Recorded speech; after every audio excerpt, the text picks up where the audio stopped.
मुझे अपना बच्चा पालने के लिए ना सोना भी पड़ेगा ना, कर दूंगी, क्योंकि लोग देखना ही चाहते हैं मैं गलत नहीं।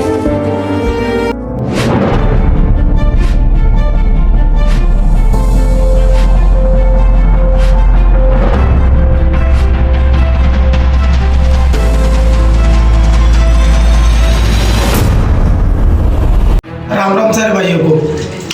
तो अभी एक स्टेटमेंट बहुत वायरल हो रहा है। आप द वड़ा पाव गर्ल को तो जानते होंगे, चंद्रिका दीक्षित के नाम से। तो उनका एक स्टेटमेंट बहुत वायरल हो रहा है। पहले ये स्टेटमेंट देख लो आप एक बार।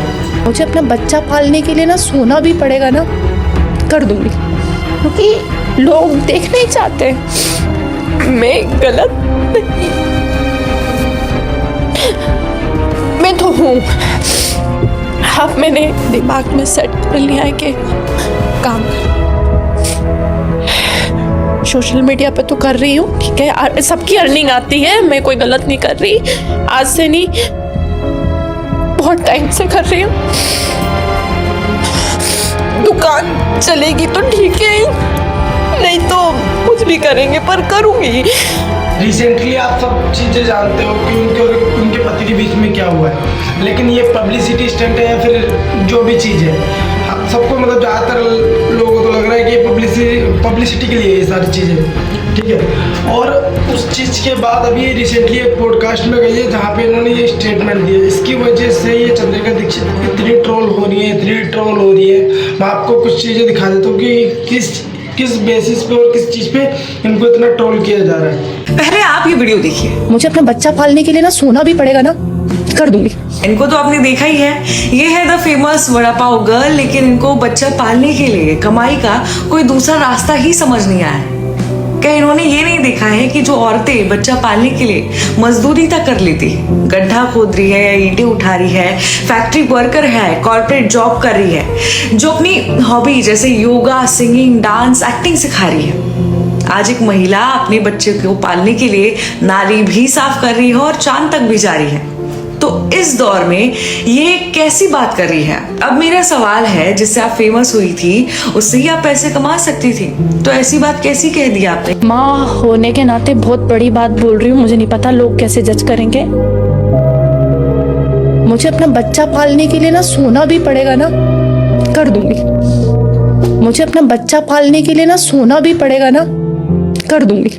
काम कर लो, काम सूत्रा ही क्यों करना? किसी ऑफिस में नौकरी कर लो, झाड़ू पोछा कर लो, और नहीं कुछ तो वो वड़ा पाव वाला ठेला ही लगा लो फिर से। ये है चंद्रिका। आपने ये वीडियो देख ली होगी, तो इस चीज़ में आपका क्या कहना है आप कमेंट में बता सकते हैं, ठीक है। बाकी मैं एक चीज़, इस चीज़ को मैं देखना चाह रहा हूँ कि उन्होंने अपने जो मेंटली उस टाइम पे जैसे डिप्रेशन में थी, उन्होंने तब जो चीज़ कही कोई बात नहीं थी। अपने बच्चे के लिए उन्होंने जो भी वर्ड यूज़ किए कि मैं अपने बच्चे के लिए ये कर लूँगी, वो कर लूँगी, उन्होंने जो किया वो किया।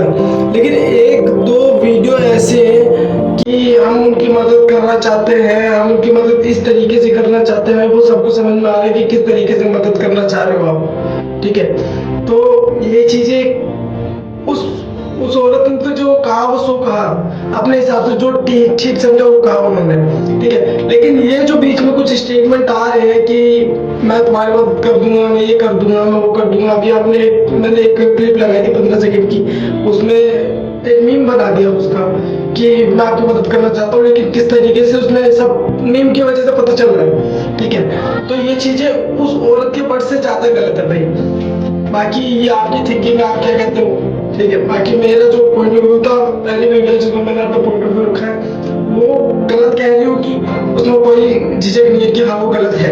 औरतें जॉब भी कर रही है, औरतें कमा धमा भी रही है, औरतें अपने बच्चे भी पाल रही है, एक अपने साथ साथ 8 बच्चे पाल लेती है औरतों को बहुत पावर है भाई, ठीक है। लेकिन जो ये कुछ मीम बनाने वाले ना, उनको भी सोचना चाहिए, उनके घर पे भी माँ है, बहन है, कभी उनके घर पे मुसीबत आएगी तो उनकी बहनों और माँ को भी काम करना पड़ सकता है। तो ऐसे ना वर्ड कहो जो आपके ऊपर भी कभी भारी पड़े, आपकी आत्मा पे भारी पड़े भाई। ये वर्ड ना आगे जाके आपको खुद को भी आत्मा पे बोझ बन जाते हैं भाई। तो ऐसा कुछ मत कहो कि उनको कोई तकलीफ हो। अपने आप में भाई एंटरटेनमेंट के लिए वीडियो देखो, एंजॉय करो, लाइक कमेंट सब्सक्राइब करके। जय श्री राम।